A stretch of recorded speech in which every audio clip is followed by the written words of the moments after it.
When the Son of Man comes, will he find faith on the earth?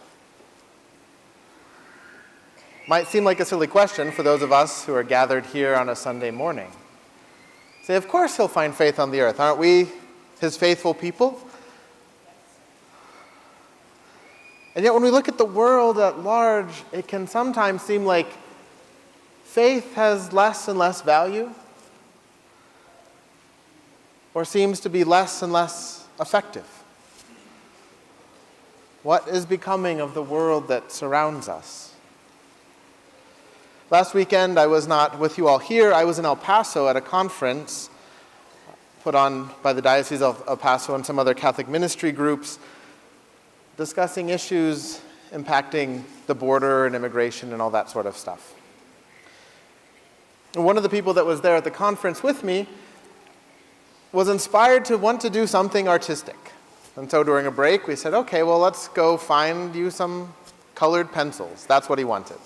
I don't know why, but that's what he wanted. So we're looking on Google Maps to say, well, what's nearby where we can buy some colored pencils?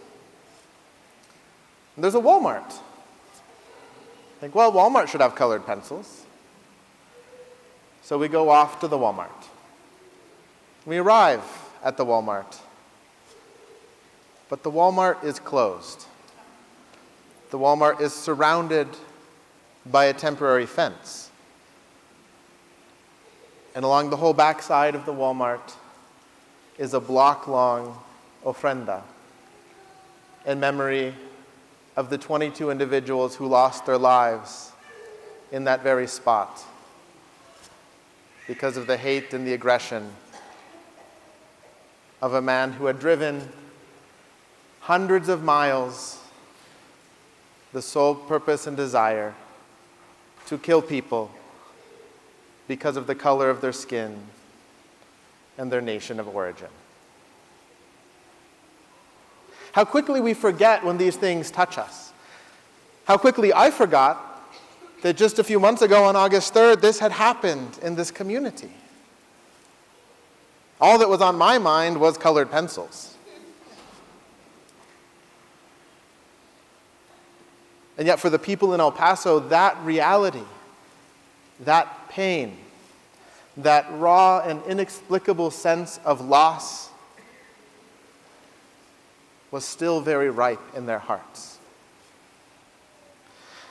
But that reality isn't something that's just relegated to El Paso. In my ministry as a priest in the last few months, I've laid to rest 2 men younger than myself, who died because of gun violence.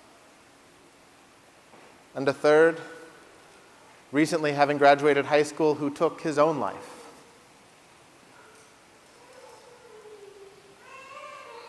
Our own member of our staff here, our maintenance man Rick,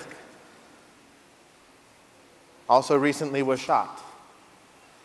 Thanks be to God, he is recovering. But the fact is, the brokenness, the despair, the inhumanity that is infecting our world seems at times inescapable. And as much as we may want to forget it exists and think that all that matters are colored pencils, the fact is it is still present in our midst.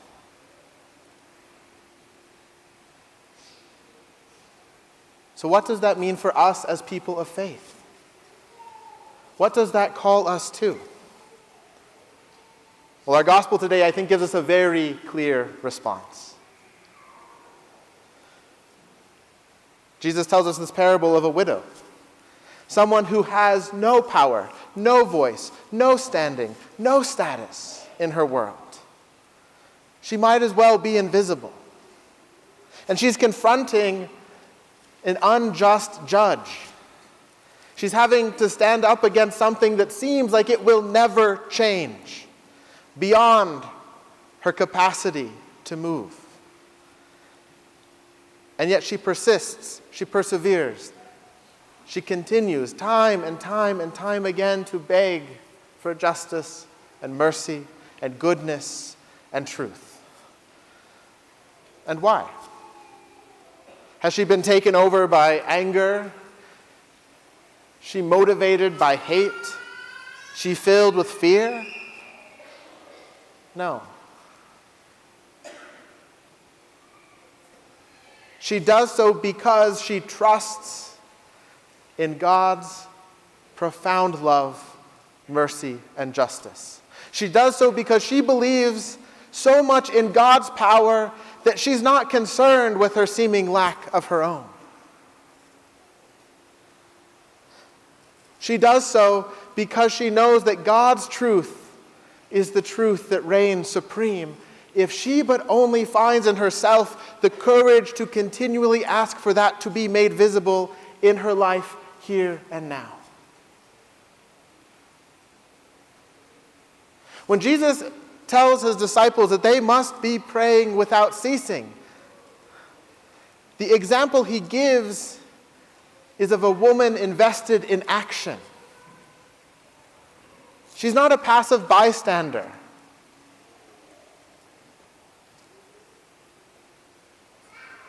But she's one who's invested in the very real well-being of her life and her world. And what does that mean for us today? As these families bring their beautiful children forward to be baptized. It means that as these little ones are brought into the waters of baptism, as they share in the death of Christ through those waters, they also are united to his resurrection. It's a statement not just that we're welcoming a member into the community. It's a statement that says it's not just an opportunity to celebrate a life. It's a statement that says whatever we endure as a community of faith for the sake of the gospel leads us not only through pain and suffering and uncertainty and doubt, but also to hope, faith, and love. And that our baptisms, each and every one of us who have been united with Christ through those holy waters, carry that same charge. To move forward, to persevere through whatever comes our way for the sake of the truth of the light that awaits us. Because of who our God is. A God that our world will never know unless we are willing to be those who persevere. Unless we are willing to be those who speak on behalf of the voiceless. Unless we are willing to be the ones to take risks contrary to what the world says things should be.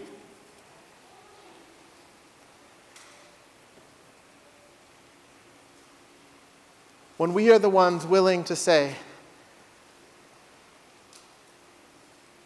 we cannot be in a world filled with such despair, such division, such hate, that it drives us apart and motivates us to harm one another and to harm ourselves.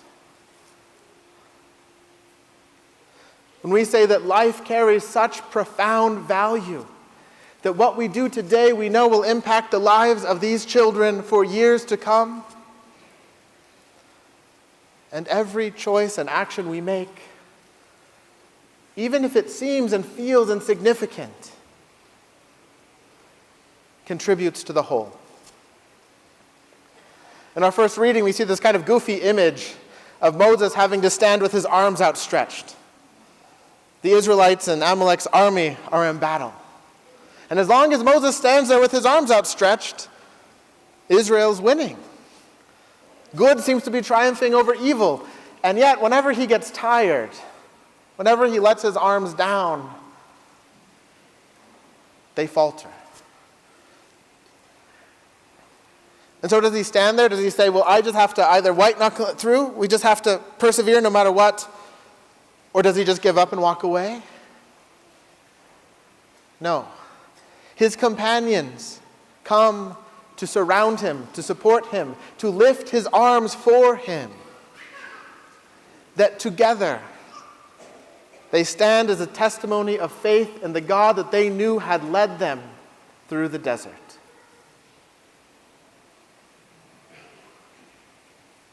At the close of the conference in El Paso, Bishop Mark Seitz signed a pastoral letter for his community.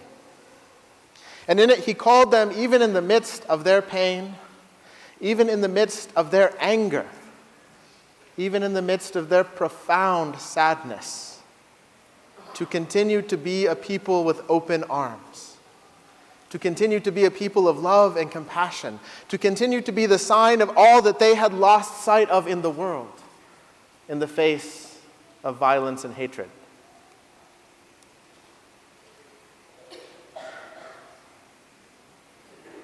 And what he says is, no matter what the world may do to us,